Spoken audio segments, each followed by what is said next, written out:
Welcome to studio in Telugu. Tirumala Sri Venkateswara Swamy వారిని పలువురు ప్రముఖులు దర్శించుకున్నారు. వీఐపీ విరామ సమయంలో ప్రముఖ సినీ నటులు సుహాస్, అశ్విన్ బాబు, ఆది, ప్రముఖ సంగీత దర్శకుడు తమన్, డ్రమ్స్ శివమణిలో స్వామివారి సేవలో పాల్గొని మొక్కులు చెల్లించుకున్నారు. దర్శనం అనంతరం రంగనాయకుల మండపంలో వేద పండితులు వేద ఆశీర్వచనం అందించగా ఆలయ అధికారులు శ్రీవారి తీర్థ ప్రసాదాలు అందజేసి పట్టు వస్త్రంతో సత్కరించారు. ఆలయం వెలుపల సుహాస్ మీడియాతో మాట్లాడుతూ వెట్రి మారన్ దర్శకత్వంలో తమిళ, తెలుగు భాషల్లో తెరకెక్కుతున్న సినిమా షెడ్యూల్ త్వరలోనే ప్రారంభం కానుందని తెలిపారు. సినిమా ప్రారంభం సందర్భంగా స్వామివారి ఆశీస్సులు తీసుకున్నామని అన్నారు.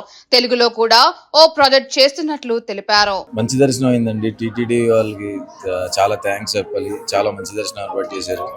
మా అశోక్ గారు చాలా హెల్ప్ చేశారు. థ్యాంక్స్ అండి. నా తమిళ సినిమా స్టార్ట్ అవుతుందండి నెక్స్ట్ వారం నుంచి. అందుకనే దర్శనానికి వచ్చాను.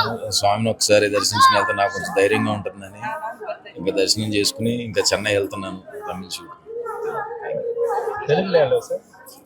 తెలుగు ప్రస్తుతానికి తమిళ్ జరుగుతుందండి. తెలుగు కూడా ఒకటి జరుగుతుంది. ఫస్ట్ తమిళ్ డెబ్యూ కదా, అందుకనే ఒకసారి దర్శించుకోవడానికి వచ్చాను. అది వెట్రిమారన్ గారి ప్రొడక్షన్ అండి.